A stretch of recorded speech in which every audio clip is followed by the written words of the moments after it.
बिस्मिल्लाहिर्रहमानिर्रहीम। स्टूडेंट्स, आज हम लोगों ने चैप्टर नंबर 9 का सेकंड लेक्चर स्टार्ट करना है, जो कि हमारे पास स्टार्ट हो रहा है इलेक्ट्रिक फ्लक्स से। Number of electric field lines passing through a unit area is called electric flux.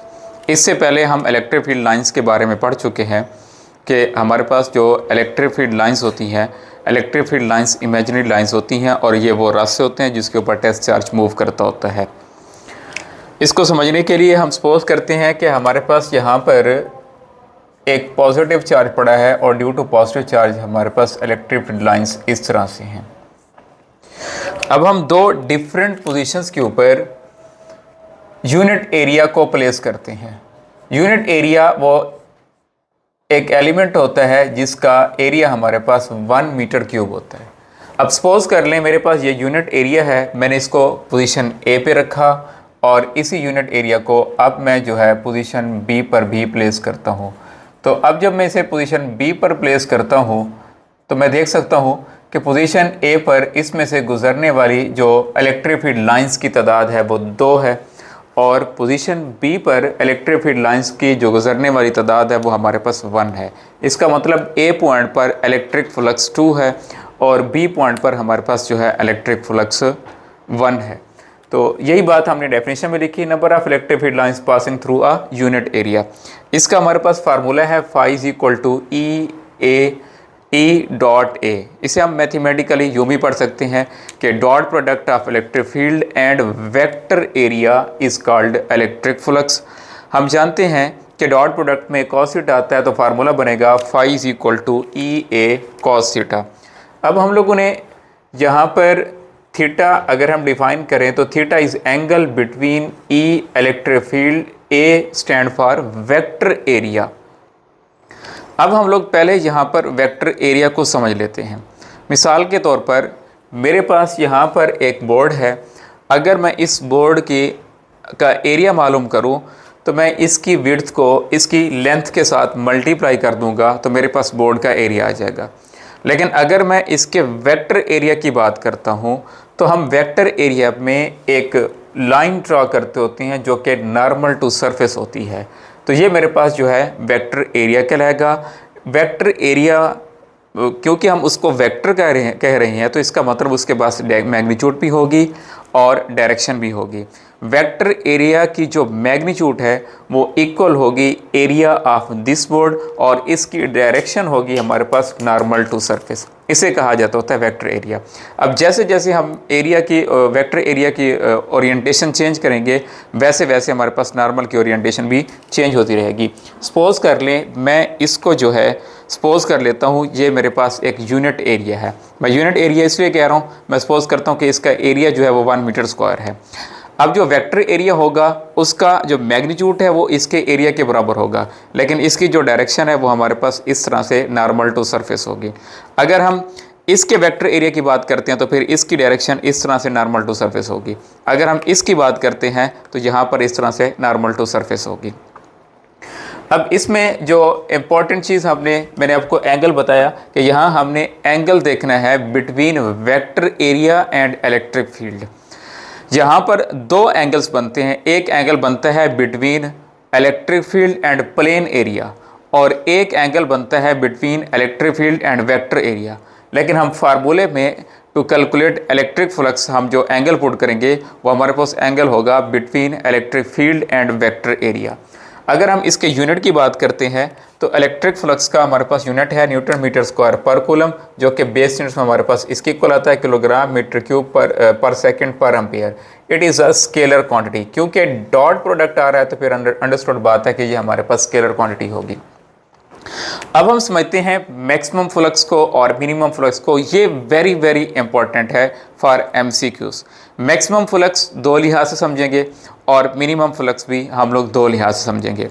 हम इसको समझने के लिए सपोज करते हैं कि इस दीवार के ऊपर पॉजिटिव चार्ज है, ये दीवार पॉजिटिवली चार्जड है, जबकि ये दीवार मेरे पास नेगेटिवली चार्ज है। अब हम लोग जानते हैं कि इलेक्ट्रिक फील्ड लाइंस की डायरेक्शन पॉजिटिव से नेगेटिव की तरफ होती है, तो इधर से इस तरफ इलेक्ट्रिक फील्ड लाइंस की डायरेक्शन है। अभी जो मेरे पास ये मेरा हाथ है इसे मैं यूनिट एरिया के तौर पर ले रहा हूँ कि ये मेरे पास यूनिट एरिया है। अब यूनिट एरिया, इसका जो हमारे पास सिंपल एरिया है वो कहलाएगा प्लेन एरिया। लेकिन जब मैं इसके साथ नॉर्मल टू सरफेस ड्रॉ कर दूंगा तो अब ये मेरे पास प्लेन एरिया नहीं रहेगा, बल्कि अब ये मेरे पास वेक्टर एरिया हो जाएगा। अब मैं यहाँ पर इलेक्ट्रिक फ्लक्स मैक्सिमम और मिनिमम को समझना है। देखें, इधर पॉजिटिव चार्ज है, इधर नेगेटिव चार्ज है। इलेक्ट्रिक फील्ड लाइंस की डायरेक्शन पॉजिटिव से नेगेटिव की तरफ है। जब मैं इसको प्लेन को इलेक्ट्रिक फील्ड में प्लेस करूंगा और इसमें से गुजरने वाली इलेक्ट्रिक फील्ड लाइंस की तादाद जब मैक्सिमम होगी, उस टाइम फ्लक्स मेरे पास मैक्सिमम होगा। अगर मैं अपने हाथ को, मतलब मैं यूनिट एरिया को इलेक्ट्रिक फील्ड में इस तरह से प्लेस करूं तो मेरे पास फ्लक्स मैक्सिमम होगा। लेकिन अगर मैं प्लेन एरिया को इस तरह से प्लेस करूं तो मेरे पास फ्लक्स मिनिमम होगा। अब मैंने दोनों की ओरिएंटेशन समझनी है। इस ओरिएंटेशन में फ्लक्स मैक्सिमम है। मैंने मैक्सिमम फ्लक्स दो लिहाज से बताना है, प्लेन एरिया के लिहाज से भी बताना है और इस वेक्टर एरिया के लिहाज से भी बताना है। मैं यहाँ पर देख सकता हूँ कि when plane is perpendicular to electric field, क्योंकि इलेक्ट्रिक फील्ड लाइंस तो इस दीवार से इस तरफ जा रही हैं, इसका मतलब ये इलेक्ट्रिक फील्ड लाइंस है। When plain area is perpendicular to electric field, flux will be maximum, and when vector area is in the direction of electric field, when vector area is parallel to electric field, then flux will be maximum। मैं repeat कर रहा हूँ, मैंने maximum flux दो लिहाज से बताया, एक वेक्टर एरिया के लिहाज से बताया और एक प्लेन एरिया के लिहाज से बताया। जब यहाँ पर मैं इस प्लेन को इस तरह से प्लेस करूँगा तो इसमें से गुजरने वाली मैग्नेटिक इलेक्ट्रिक फील्ड लाइंस की तादाद मैक्सिमम, इसका मतलब फ्लक्स मैक्सिमम। तो इस टाइम प्लेन जो है वो इलेक्ट्रिक फील्ड लाइंस के परपेंडिकुलर है, जबकि वेक्टर एरिया जो है वो इलेक्ट्रिक फील्ड लाइंस के पैरेलल है। अब यहाँ phi is equal to E A cos theta, यहाँ जो मैं थीटा पुट करूँगा, मैं एंगल पुट करूँगा between vector area and electric field, ना कि between plane area and electric field. Plane area और इलेक्ट्रिक फील्ड के दरमियान एंगल 90 डिग्री बन रहा है, मैं वहाँ 90 डिग्री पुट नहीं करूँगा, मैं वहाँ पर angle between vector area and electric field put करूँगा, जो कि मेरे पास 0 डिग्री बनता है। तो ये बात मैंने यहाँ पर मेंशन की। मैक्सिमम फ्लक्स के केस में हमारे पास जो थीटा है वो 0 डिग्री होगा और ये वेक्टर एरिया और इलेक्ट्रिक फील्ड दोनों पैरेलल टू ईच अदर हैं, जबकि प्लेन एरिया और सरफेस एरिया, प्लेन एरिया या सरफेस एरिया और इलेक्ट्रिक फील्ड जो है वो परपेंडिकुलर हैं और ये दोनों कंडीशंस हैं for maximum flux.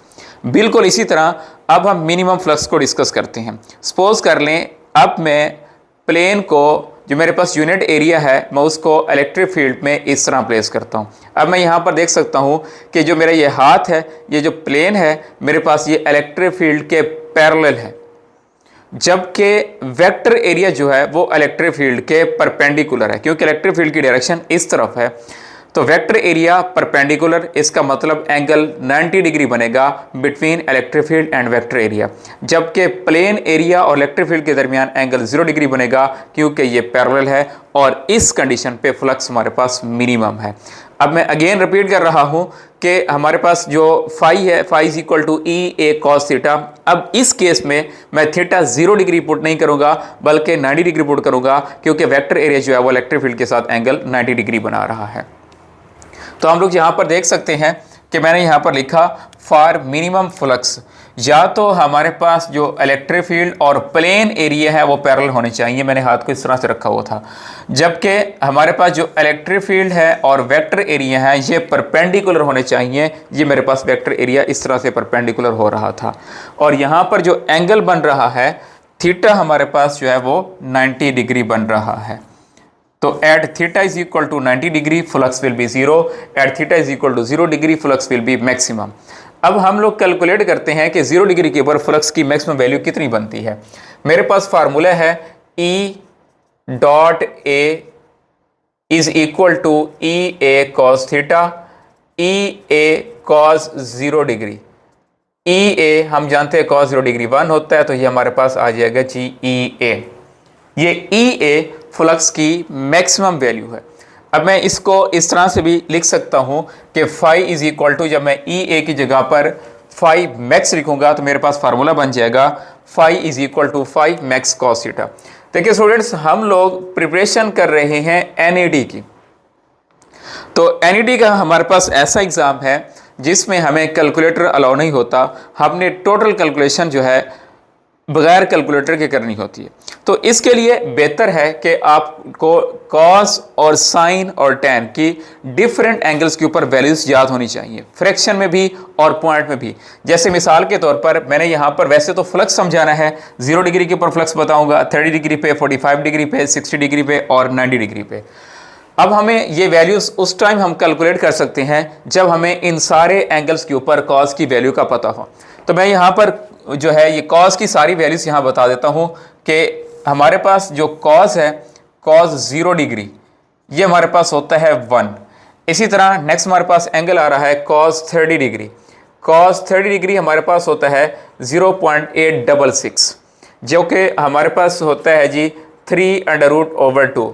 Cos 45 degree, cos 45 degree की वैल्यू होती है 0.707, जो कि हमारे पास बनती है 1/2 इसी तरह कॉस 60 डिग्री, कॉस 60 डिग्री की हमारे पास जो वैल्यू होती है वो होती है 0.5, या हम इसे लिख सकते हैं 1/2।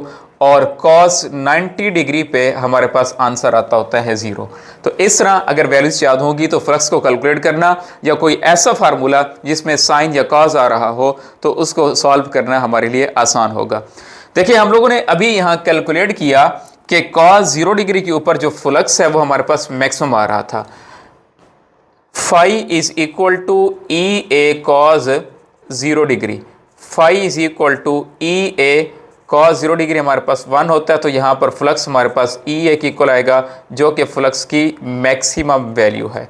तो इसे हम लिख सकते हैं कि ये फ्लक्स की मैक्सिमम वैल्यू है 0 डिग्री के ऊपर। अब हम फ्लक्स कैलकुलेट करते हैं एट 30 डिग्री। अब हमारे पास फार्मूला है कि phi is equal to E A cos 30 degree. मैंने आपको अभी बताया कि cos 30 डिग्री कितना होता है 0.866, और ई ए हमारे पास फ्लक्स की मैक्सिमम वैल्यू है। तो यहाँ पर आ जाएगा 0.866। हम कह सकते हैं कि 86% ऑफ मैक्सिमम वैल्यू। 30 डिग्री पे फ्लक्स जो है वो मैक्सिमम वैल्यू का 86% होगा। इसी तरह अब हम कैलकुलेट करते हैं at 45 degree. Same procedure, phi is equal to phi max cos 45 degree, phi is equal to phi max. हम जानते हैं कॉस 45 डिग्री है 0.707, इसका मतलब ये बनेगा 70% ऑफ मैक्सिमम वैल्यू। उसके बाद है हमारे पास 60 degree, phi is equal to phi max cos 60 degree. हम जानते हैं कि कॉस 60 डिग्री 0.5 की इक्वल है, इसका मतलब 0.5 ऑफ मैक्सिमम वैल्यू, जो कि हमारे पास बनती है जी 50% ऑफ मैक्सिमम वैल्यू। और कॉस 90 डिग्री 0 है, तो इसका मतलब 90 डिग्री के ऊपर फ्लक्स जो है वो हमारे पास 0 होगा। इस तरह हम परसेंटेज के साथ वैल्यूज फाइंड कर सकते हैं। नेक्स्ट हमारे पास टॉपिक है Gauss law. Gauss law applicable है सिर्फ और सिर्फ क्लोज शेप ऑब्जेक्ट के लिए। इसके अलावा इसका हमारे पास फार्मूला है phi is equal to 1/ε0 times net charge enclosed. ये फार्मूला क्लोज सरफेस के लिए एप्लीकेबल है, जबकि phi is equal to E A का फार्मूला जो हम लोगों ने यहाँ पर स्टडी किया है ये एप्लीकेबल है फॉर फ्लैट सरफेस। अगर हमारे पास पॉजिटिव चार्ज हो तो फ्लक्स पॉजिटिव होगा, अगर चार्ज नेगेटिव हो तो फ्लक्स हमारे पास नेगेटिव होगा। Flux through Gaussian surface is independent of shape. जो हमारे पास फ्लक्स है वो शेप पे डिपेंड नहीं करता। अगर हमारे पास शेप क्यूब है तब भी फार्मूला ये बनेगा, अगर हमारे पास शेप जो है वो इरेगुलर है तब भी हमारे पास ये फार्मूला होगा। जो हमारे पास फ्लक्स थ्रू गॉसियन सरफेस है ये शेप पर डिपेंड नहीं करता होता। यहाँ पर ये पॉइंट एक छोटा सा हम लोग डिस्कस कर रहे हैं जो कि एमसीक्यूज के लिए इंपॉर्टेंट है कि अगर हमने 1 कूलम चार्ज एनक्लोज किया हो, मिसाल के तौर पर मेरे पास यहाँ पर एक रेगुलर शेप का सफियर है, स्फेरिकल शेप ऑब्जेक्ट है, और इसके सेंटर पर या कहीं पर हमारे पास 1 कूलम का चार्ज एनक्लोज है, तो ड्यू टू 1 कूलम चार्ज हमारे पास जो number of electric field lines होंगी जिसको हम इलेक्ट्रिक फ्लक्स कहते हैं उसकी वैल्यू हमारे पास क्या आएगी। तो हमने इस फार्मूले में नेट चार्ज जो कि 1 कूलम है और एप्सिलॉन नॉट की वैल्यू 8.85 मल्टीप्लाइड बाय 10⁻12 पुट की, तो हमारे पास इलेक्ट्रिक फील्ड लाइंस की तादाद जो है वो हमारे पास आती है 1 मल्टीप्लाइड बाय 10⁻11 लाइंस। तो ये हमारे पास फ्लक्स की वैल्यू है। Electric flux due to cubical symmetry very important topic है रिलेटेड टू एनईटी एमसीक्यूज। इसमें से एमसीक्यूज जो हमारे पास आ जाता होता है, इसमें हम सपोज करते हैं कि हमारे पास जो क्लोज शेप है वो एक क्यूबिकल शेप है। अब सबसे पहले हम समझते हैं कि क्यूबिकल शेप हमारे पास जो है, हमने क्यूबिकल शेप के क्यूब के सेंटर पर हम लोगों ने एक चार्ज को प्लेस किया। तो अगर चार्ज जो है at the centre of cube placed हो तो फिर इस बॉडी में से गुजरने वाला जो बाहर आने वाला टोटल फ्लक्स है वो हमारे पास होगा Q over epsilon not, flux through single phase of a cube. देखें, अगर हम क्यूब की बात करते हैं तो क्यूब की टोटल 6 फेस होते हैं। अब क्यूब की एग्जांपल हम रूम की तरह ले सकते हैं। हमारे पास क्यूब बिल्कुल इस तरह से होता है जैसे रूम होता है। अब रूम के भी 6 फेस बनेंगे, left, right, front, back, up और डाउन। 2 अप और डाउन, 2 फ्रंट बैक, 4 और 2 लेफ्ट राइट, तो टोटल हमारे पास 6 फेसेस बनते हैं। अगर हम टोटल फ्लक्स की बात करते हैं तो वो तो Q और एप्सिलॉन नॉट के इक्वल आएगा। लेकिन अगर हम किसी एक फेस में से फ्लक्स मालूम करना चाहते हैं, जैसे मिसाल के तौर पर चार्ज सेंटर पर पड़ा हुआ है और हम कहते हैं कि flux through a single phase, इस फेस में से जो हमारे पास फ्लक्स होगा उसका फार्मूला क्या बनेगा, तो क्योंकि हमारे पास टोटल फेसेस 6 हैं तो हम इसको 6 पे डिवाइड कर देंगे, तो एक फेस में से जो हमारे पास फ्लक्स का फार्मूला है वो बनेगा 1/6 Q ओवर एप्सिलॉन नॉट। लेकिन अगर हम बात करते हैं 2 फेसेस की, तो 2 फेसेस के केस में हमारे पास फार्मूला बन जाएगा, जैसे मिसाल के तौर पर एक फेस ये वाला इंक्लूड कर रहे हैं और एक फेस जो है हम ये वाला इंक्लूड कर रहे हैं। अगर हम 2 फेसेस की बात करते हैं तो फिर हम इसको 2 के साथ मल्टीप्लाई करेंगे तो हमारे पास आ जाएगा flux through 2 faces is equal to 5 is equal to 2/6 Q over epsilon naught. तो ये पहला पार्ट है कि जब हमारे पास चार्ज जो है at the centre of cube पड़ा हुआ है। दूसरा हमारे पास है when charge is keeped at corner. अगर चार्ज कॉर्नर पर पड़ा हो तो बजाय हम चार्ज को यहां पर प्लेस करने के, अब हम चार्ज जो है वो यहां पर किसी भी कॉर्नर पर प्लेस कर देते हैं। सपोज करें मेरे पास अब चार्ज यहां पर पड़ा हुआ है। अब हम जानते हैं कि किसी क्यूब के 8 कॉर्नर्स होते हैं, 1 2 3 4 5 6 7 और ये 8। इसी रूम में हम काउंट कर सकते हैं। तो जब कॉर्नर पर चार्ज पड़ा होगा तो उस टाइम हम लोग जो है फ्लक्स को 8 के साथ डिवाइड कर देंगे, तो मेरे पास फार्मूला बन जाएगा in case of corner 5 equal to 1/8 Q over epsilon naught. Next हमारे पास केस है कि अगर ये चार्ज कॉर्नर पर ना पड़ा हो बल्कि क्यूब की किसी एज पर पड़ा हो, इस लाइन को एज कहा जाता होता है। अगर फॉर एग्जांपल चार्ज मेरे पास यहां पर पड़ा हुआ है तो फिर हमारे पास जो फ्लक्स का फार्मूला है क्यूब में से वो बनेगा 1/4 Q over epsilon not. Last हमारे पास जो पार्ट है वो ये है कि अगर हम चार्ज को ना तो सेंटर पर प्लेस कर रहे हैं, ना ही एज पर, ना ही कॉर्नर पर प्लेस कर रहे हैं, बल्कि क्यूब के किसी फेस पर प्लेस कर रहे हैं। सपोज कर लें ये एक रूम है और इसके साथ दूसरा अटैच रूम है। जो कॉमन दीवार है उसको मैं कॉमन फेस कहूँगा, उस कॉमन फेस के ऊपर मैं चार्ज को प्लेस कर रहा हूँ। इसका मतलब आधा चार्ज जो है वो दूसरे रूम का हिस्सा बन जाएगा और आधा चार्ज जो है वो इस गिवन रूम का हिस्सा बन जाएगा। तो अगर मैं टोटल फ्लक्स कैलकुलेट करता हूँ बाय दिस चार्ज, तो उस रूम का फ्लक्स और इस रूम का फ्लक्स, तो टोटल हमारे पास जो फ्लक्स है वो तो इक्वल आ जाएगा Q ओवर एप्सिलॉन नॉट के। लेकिन अगर हम गिवन क्यूब, जिस क्यूब के फेस पर हम लोगों ने चार्ज को रखा, उसके अकॉर्डिंग अगर हम लोग फ्लक्स कैलकुलेट करना चाहते हैं तो फिर बाकी 5 फेसेस, टोटल 6 फेसेस, एक फेस पर मैंने चार्ज रख दिया, बाकी 5 फेसेस में से जो फ्लक्स गुजरेगा वो हमारे पास आ जाएगा 1/2 Q और एप्सिलॉन नॉट। मतलब आधा इस रूम के हिस्से में आ जाएगा और आधा जो है वो दूसरे रूम के हिस्से में आ जाएगा। Next, infinite sheet of charge. आपको याद होगा आप लोगों ने यहाँ पर जो है सपोज कर ले मेरे पास एक शीट है, इनफाइनाइट शीट ऑफ चार्ज, जिसको हमने पॉजिटिवली चार्ज किया हुआ है। और due to this infinite sheet of charge हम लोग किसी स्पेसिफिक पॉइंट पे इलेक्ट्रिक फील्ड इंटेंसिटी कैलकुलेट करना चाहते हैं, तो उसका हमारे पास फार्मूला बनेगा E is equal to sigma over 2 epsilon naught. बिल्कुल इसी तरह दूसरा हमारे पास केस है कि अगर 2 प्लेट्स मेरे पास अपोजिटली चार्ज पड़ी हो, सपोज कर ले मेरे पास ये 2 इस तरह से प्लेट हैं, एक प्लेट पॉजिटिवली चार्ज है और दूसरी प्लेट मेरे पास नेगेटिवली चार्ज है, और बिटवीन 2 अपोजिटली चार्ज प्लेट्स अगर हम किसी पॉइंट पर इलेक्ट्रिक फील्ड मालूम करना चाहते हैं तो उसका भी फार्मूला हमने डिराइव किया था वो हमारे पास फार्मूला है E is equal to sigma over epsilon naught. अब जरा हम इसको ये समझते हैं कि इसमें जो हमारे पास एक ये प्लेट है और दूसरी हमारे पास ये प्लेट है। एक प्लेट के ऊपर हमने पॉजिटिव चार्ज लिया और दूसरी प्लेट के ऊपर हमने जो है वो नेगेटिव चार्ज लिया हुआ है। दोनों प्लेट्स हमारे पास अपोजिटली चार्जड हैं। इनमें एक आइसोलेटेड प्लेट एक्ट करेगी like a infinite sheet of charge. अगर मैं यहां अकेली इस शीट की बात करता हूं तो इस शीट की वजह से जो इलेक्ट्रिक फील्ड का फार्मूला है वो बनेगा सिग्मा ओवर 2 एप्सिलॉन नॉट। अगर मैं सिर्फ इस प्लेट की बात करता हूं तो अकेली इस प्लेट की वजह से जो मेरे पास इलेक्ट्रिक फील्ड का फार्मूला बनेगा वो again sigma over 2 epsilon not बनेगा। अब मैं अगर दोनों के इलेक्ट्रिक फील्ड की वैल्यूज को ऐड करता हूं तो sigma over 2 epsilon not plus sigma over 2 epsilon not मेरे पास बन जाएगा sigma over epsilon naught. Next, zero field location. Zero field location का टॉपिक जो है ये भी एनईडी के पॉइंट ऑफ व्यू से वेरी वेरी इंपॉर्टेंट है।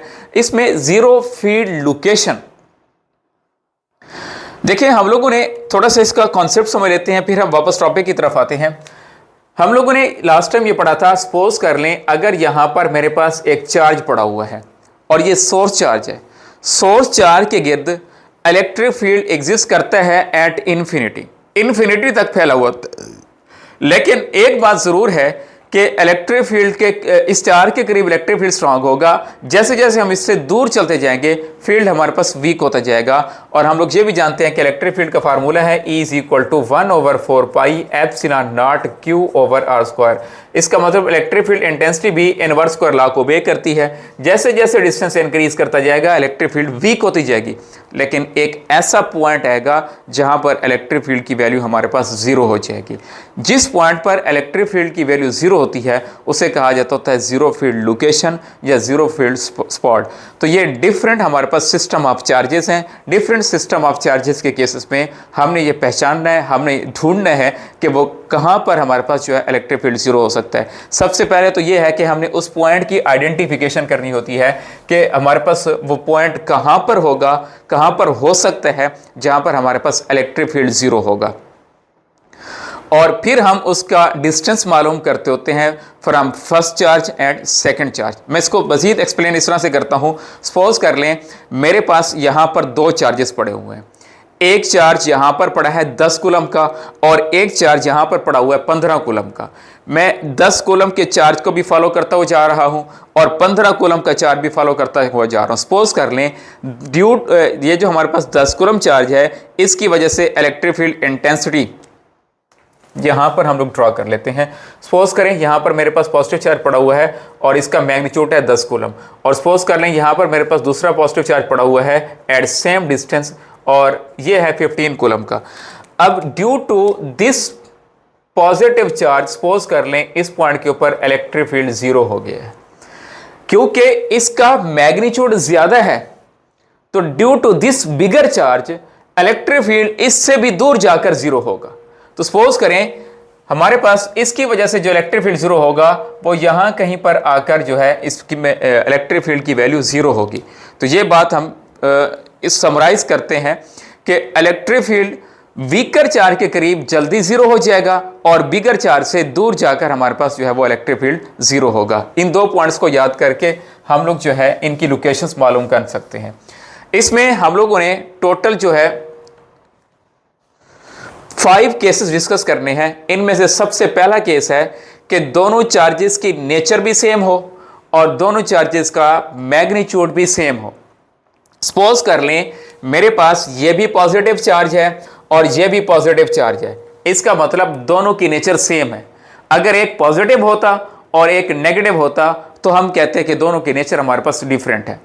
अब सपोज कर लें ये हमारे पास जो चार्ज है ये Q1 is equal to 10 coulomb और दूसरा charge Q2 is also equal to 10 coulomb. अब दोनों की मैग्नीट्यूड भी सेम है और नेचर भी सेम है। अगर मैग्नीट्यूड भी सेम है, नेचर भी सेम है, लास्ट टाइम हम लोगों ने इलेक्ट्रिक फील्ड लाइंस के बारे में पढ़ा था कि between two similar charges electric field lines की शेप जो है वो कुछ इस तरह से बनती है। मतलब इलेक्ट्रिक फील्ड लाइंस की वजह से रिपल्शन क्रिएट होती है और सेंटर पॉइंट के ऊपर हमारे पास जो है वो फील्ड फ्री रीजन होता है, इलेक्ट्रिक फील्ड की वैल्यू 0 होती है। तो फिर अंडरस्टूड बात है, यहां पर भी रिपल्शन होगी, ड्यू टू रिपल्शन हमारे पास electric field between two charges हमारे पास 0 होगा। क्योंकि दोनों का मैग्नीट्यूड सेम है तो इसका मतलब यहां जो इलेक्ट्रिक फील्ड 0 मिलेगा हमें वो मिड पॉइंट पर मिलेगा। तो ये रिजल्ट मैंने यहां पे लिख दिया कि अगर दो चार्जेस की नेचर भी सेम है और मैग्नीट्यूड भी सेम है तो फिर 0 फील्ड स्पॉट जो है वो मिड पॉइंट पर होगा। तो at mid point electric field will be 0।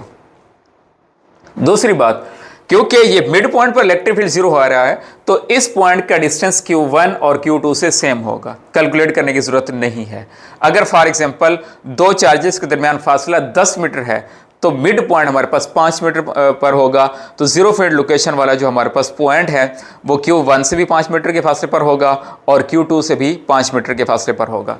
दूसरा हमारे पास केस है जिसमें नेचर सेम लेकिन मैग्नीट्यूड डिफरेंट है। सपोज कर लें ये चार्ज भी मेरे पास पॉजिटिव है और ये चार्ज भी मेरे पास पॉजिटिव है, इसका मतलब दोनों की नेचर सेम है। नेचर सेम लेकिन मैग्नीट्यूड डिफरेंट है। यहां एक पॉइंट समराइज कर लें, जब भी नेचर सेम होगी इलेक्ट्रिक फील्ड 0 हमें बिटवीन चार्जेस मिलेगा।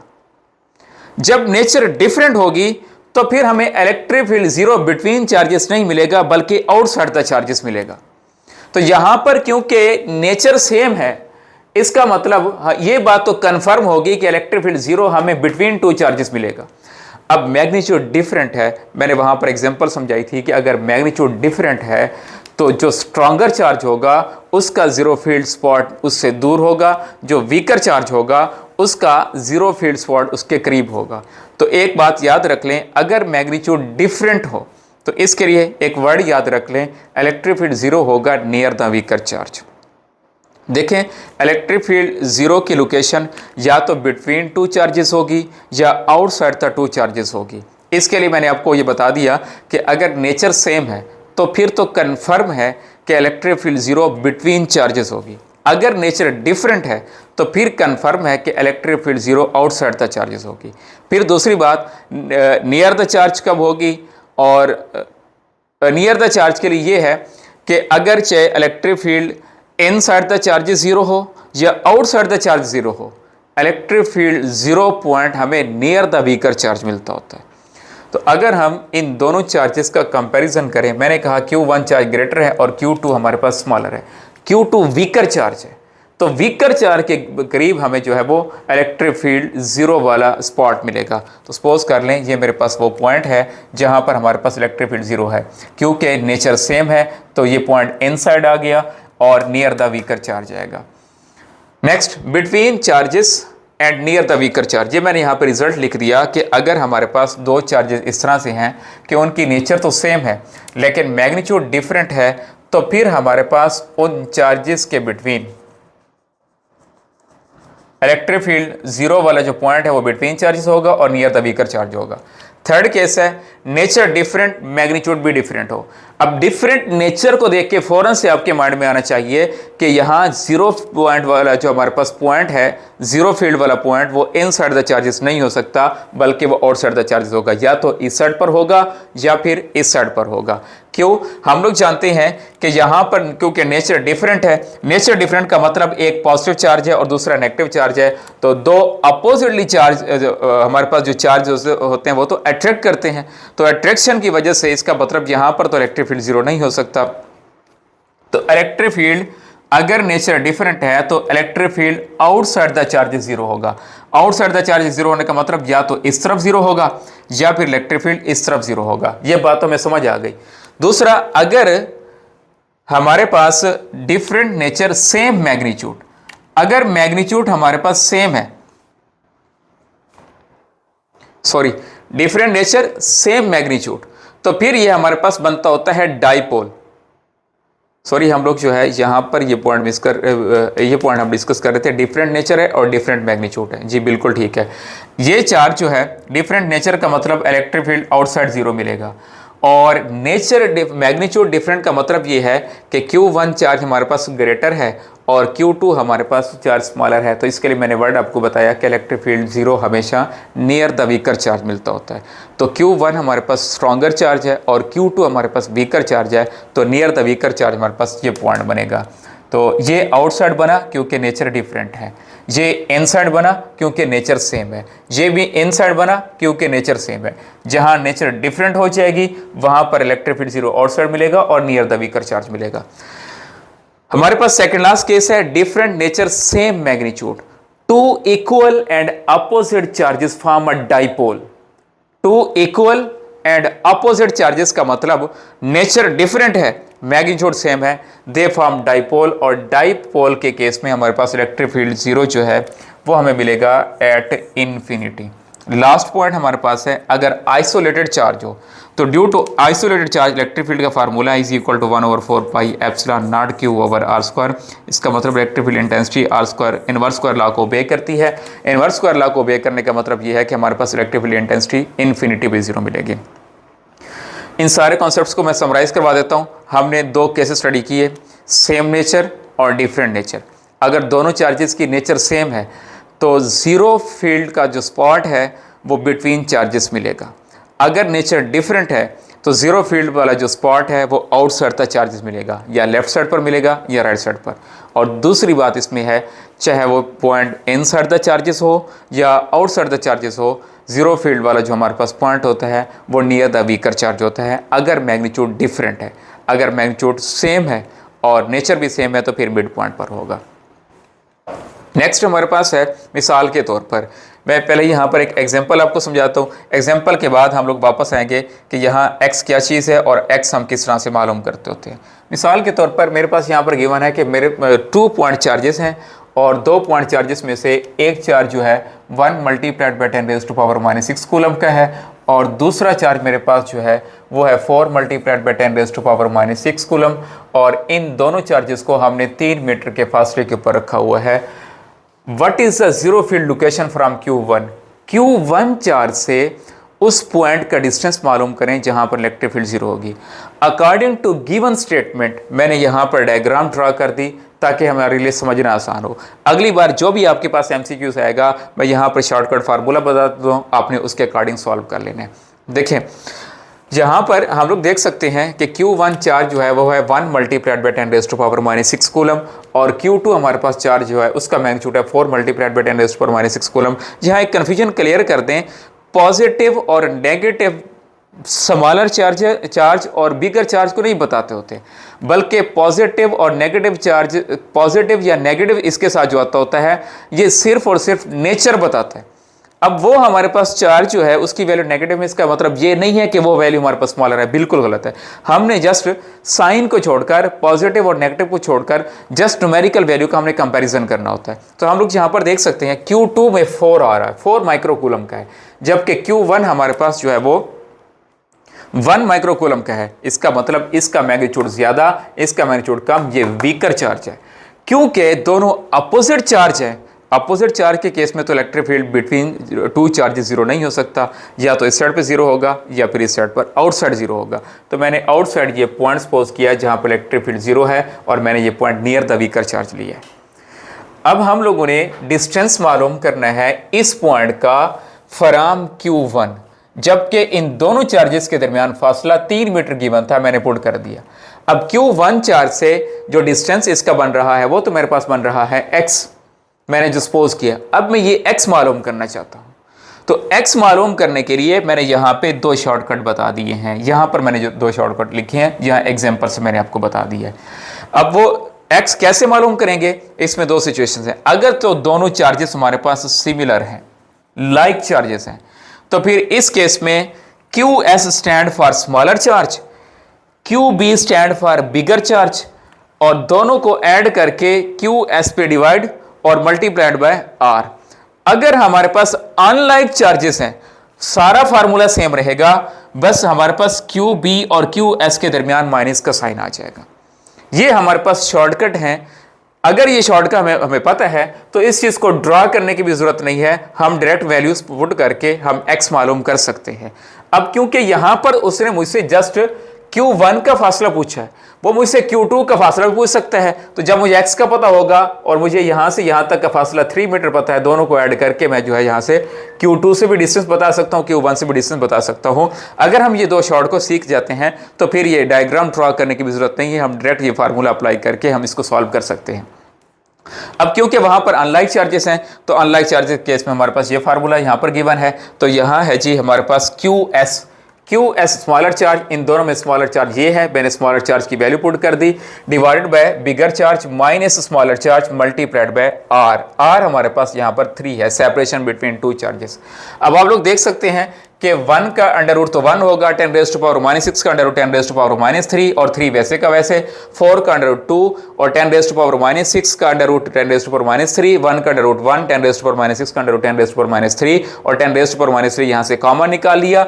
10⁻³ के साथ ये कैंसल आउट हो जाएगा, इधर हमारे पास 1 बच जाएगा, 1 से 1 कैंसल आउट हो जाएगा, बाकी हमारे पास बच जाएगा 3 मीटर। ना ड्रॉ करने की जरूरत है, जस्ट हमें इन दो फार्मूलाज का पता हो तो हम x मालूम कर सकते हैं।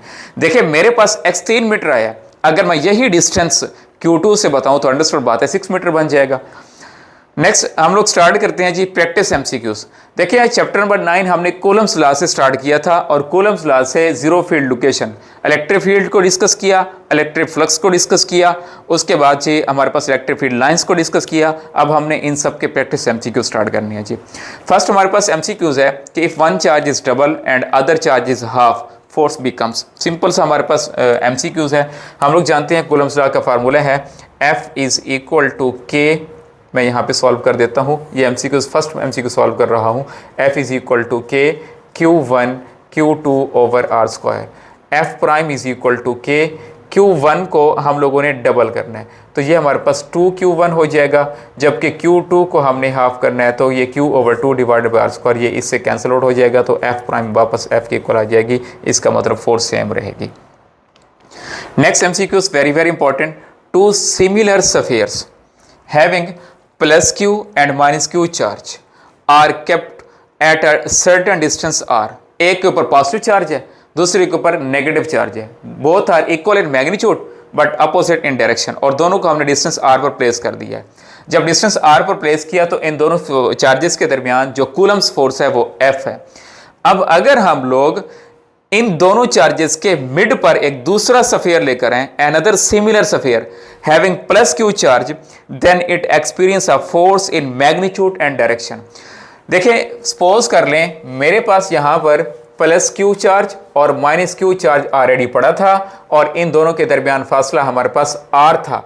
अब हमने तीसरा चार्ज प्लस Q लेकर इसके मिड पॉइंट पर प्लेस कर दिया है। अब अंडरस्टूड बात है कि ये चार्ज भी इसके ऊपर फोर्स लगाएगा क्योंकि रिपल्शन है, इसका मतलब ये वाला चार्ज जो है इसके ऊपर जो फोर्स लगाएगा वो इस डायरेक्शन में लगाएगा। मैं इस पॉजिटिव चार्ज की बात कर रहा हूं क्योंकि रिपल्शन होगी। अगर मैं नेगेटिव चार्ज की फोर्स की बात करता हूं, नेगेटिव चार्ज भी इसके ऊपर फोर्स लगाएगा क्योंकि वो नेगेटिव चार्ज है तो इसको अट्रैक्ट करेगा। तो ड्यू टू नेगेटिव चार्ज जो फोर्स की डायरेक्शन होगी वो इसकी तरफ होगी। Due to both charges the direction of force is in same direction, तो फिर अब नेट फोर्स मालूम करने के लिए ड्यू टू बोथ चार्जेस जो हमारे पास फोर्स होगी उसको हम लोग ऐड करेंगे। देखें जो हमारे पास नेट फोर्स है वो नेट फोर्स इक्वल होगी force due to positive charge plus force due to negative charge. अब हम लोग अगर इन दोनों चार्जेस के दरमियान कूलम्स फोर्स कैलकुलेट करना चाहते हैं तो इसका फार्मूला बनेगा K Q N2 Q over R/2 का स्क्वायर आ जाएगा यहाँ पर, क्योंकि इन दोनों चार्जेस के दरमियान फासला हमारे पास R/2 है। अब इन दोनों चार्जेस के दरमियान जो हमारे पास फोर्स होगी उसे भी कैलकुलेट करने के लिए हम अप्लाई करेंगे K N2 Q divided by R/2 square.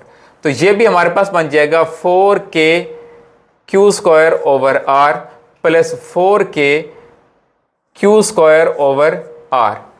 तो ये हमारे पास ये इसका करेक्ट ऑप्शन हमारे पास बन जाएगा, ये हो जाएगा 4F plus 4F is equal to 8F, और क्योंकि डायरेक्शन इस तरफ बन रही है तो ये चार्ज मूव करेगा towards right due to attraction. तो इसका करेक्ट ऑप्शन हमारे पास C बनता होता है। और very very important, very very important, जहां पर हमें दो चार्जेस गिवन थे एक पॉजिटिव गिवन था और एक नेगेटिव। नेक्स्ट हमारे पास एमसीक्यूज बिल्कुल इसी के साथ रिलेट करता है, लेकिन यहां पर जो स्टेटमेंट में बात गिवन है वो ये गिवन है कि अब हम जो दो चार्जेस ले रहे हैं कॉर्नर्स पर प्लेस करने के लिए, डिस्टेंस r के ऊपर प्लेस करने के लिए, वो हमारे पास दोनों इक्वल चार्जेस हैं। इक्वल चार्जेस का मतलब उनका मैग्नीट्यूड भी सेम है और डायरेक्शन भी सेम है। पहले क्या था, डायरेक्शन हमारे पास अपोजिट, हमारे पास जो मैग्नीट्यूड है वो सेम था, जबकि नेचर डिफरेंट थी। जहां पर नेचर भी सेम और मैग्नीट्यूड भी सेम है, इसका मतलब अगर ये चार्ज जो है प्लस क्यू है और ये वाला चार्ज भी हमारे पास प्लस क्यू होगा। अब अगर हम इन दोनों चार्जेस को सेपरेट किया हुआ है आर के साथ, अब अगर हम लोग इन दोनों चार्जेस के मिड पर दूसरा चार्ज जो कि क्यू के इक्वल है प्लेस करते हैं, तो अब इसके ऊपर फोर्स क्या होगी, इसके बारे में हमने यहां पर पढ़ा था कि अगर नेचर भी सेम है, मैग्नीट्यूड भी सेम है, तो मिड पॉइंट पर इलेक्ट्रिक फील्ड की वैल्यू जीरो होती है। जब इलेक्ट्रिक फील्ड जीरो तो फिर फोर्स भी हमारे पास जीरो होगी। अब इस बात को हम इस तरह से भी समझ सकते हैं, ये चार्ज जो कि पॉजिटिव है इसके ऊपर फोर्स ऑफ रिपल्शन अप्लाई करेगा, रिपल्शन की फोर्स इस तरफ होगी, और ये वाला चार्ज भी इसके ऊपर रिपल्शन की फोर्स अप्लाई करेगा जो कि इसकी इस तरफ होगी। क्योंकि दोनों का मैग्नीट्यूड सेम है तो रिपल्शन की force equal in magnitude but opposite in direction cancel out हो जाएगी, नेट फोर्स हमारे पास यहाँ पर जीरो होगी। तो इसका करेक्ट ऑप्शन हमारे पास जो है वो जीरो है। 4 पॉइंट चार्जेस, अब हमने नेक्स्ट एमसीक्यू स्टार्ट करते हैं जी। 4 point charges are placed at the corners of a square A B C D of side 10 centimetre as shown figure, जिस तरह हमने इसको फिगर में देख सकते हैं। The force on a charge of 1 microcoulomb placed at centre of square is, देखें यहां सेंटर पर हमने जो चार्ज प्लेस किया वो 1 माइक्रोकूलम है। इस 1 माइक्रोकूलम चार्ज के ऊपर इन चारों चार्जेस की वजह से जो फोर्स होगी वो हमने कैलकुलेट करनी है। देखिए अगर हम लोग इन दो ए और सी को देखें, दोनों का मैग्नीट्यूड हमारे पास क्या है, सेम है, नेचर भी क्या है, सेम। ये चार्ज इसके ऊपर फोर्स लगाएगा इस डायरेक्शन में, ये चार्ज इसके ऊपर फोर्स लगाएगा इस डायरेक्शन में। क्योंकि इन दोनों चार्जेस की मैग्नीट्यूड सेम है तो इसका मतलब फोर्स का मैग्नीट्यूड भी इसके ऊपर सेम होगा। Both charges exert force on this charge which are equal in magnitude but opposite in direction। इसका मतलब ये दोनों फोर्सेस एक दूसरे के इफेक्ट को कैंसिल कर देंगे। फिर ये भी माइनस का चार्ज, ये भी माइनस का चार्ज, इसका मतलब यहाँ पर जो हमारे पास चार्ज हो फोर्स लगेगी, ये चार्ज इस तरफ फोर्स लगाएगा और ये वाला चार्ज ड्यू टू अट्रैक्शन इस तरफ फोर्स लगाएगा। Both force are again equal in magnitude but opposite in direction, effect cancel कर देंगे। तो अब भी इसके ऊपर जो हमारे पास फोर्स है वो जीरो होगी। हम लोगों ने जब कूलम्ब्स लॉ का टॉपिक स्टार्ट किया था उसमें जब हमने चार्ज को डिस्कस किया था वहाँ हमारे पास एक फार्मूला था Q is equal to N E, integral multiple of charge के बारे में बताता था। इस फार्मूले के ऊपर यहाँ हमने एक एमसीक्यू जो है सॉल्व करने हैं। अगर फॉर एग्जांपल मेरे पास एक न्यूट्रल मेटल का सफ़ेयर है, उसमें से मैं अगर 10⁻14 इलेक्ट्रॉन्स निकाल देता हूँ, addition of electrons in any neutral sphere negative charge आएगा, एनाइन बनेगा। Removal of electron from any neutral body positive charge आएगा, कैटाइन बनेगा। अब जो Q है हमारे पास 10⁻14 इलेक्ट्रॉन्स निकालने पे उस पर कितना चार्ज आएगा ये हम लोगों ने कैलकुलेट करना है। यहाँ 10⁻14 इलेक्ट्रॉन्स का मतलब यहाँ में इलेक्ट्रॉन्स की तादाद दी गई है और इलेक्ट्रॉन्स की तादाद इतनी निकालने पे चार्ज कितना आ जाएगा, इसको हम यहाँ पर कैलकुलेट कर लेते हैं। Q is equal to N E according to this formula. Number of electrons हमें गिवन है 10⁻14 इलेक्ट्रॉन्स। तो 10⁻14 चार्ज इलेक्ट्रॉन होता है 1.6 10⁻⁻19, तो ये हो जाएगा 1.6 मल्टीप्लाइड बाय 10⁻⁻5, तो ये हो जाएगा 16 मल्टीप्लाइड बाय 10⁻⁻6 कूलम, जो कि 16 माइक्रो कूलम बनता है। तो इसका करेक्ट ऑप्शन हमारे पास जो है वो 16 माइक्रो कूलम है। इस तरह इस फार्मूले के ऊपर भी हमारे पास एमसीक्यूज आ सकता है।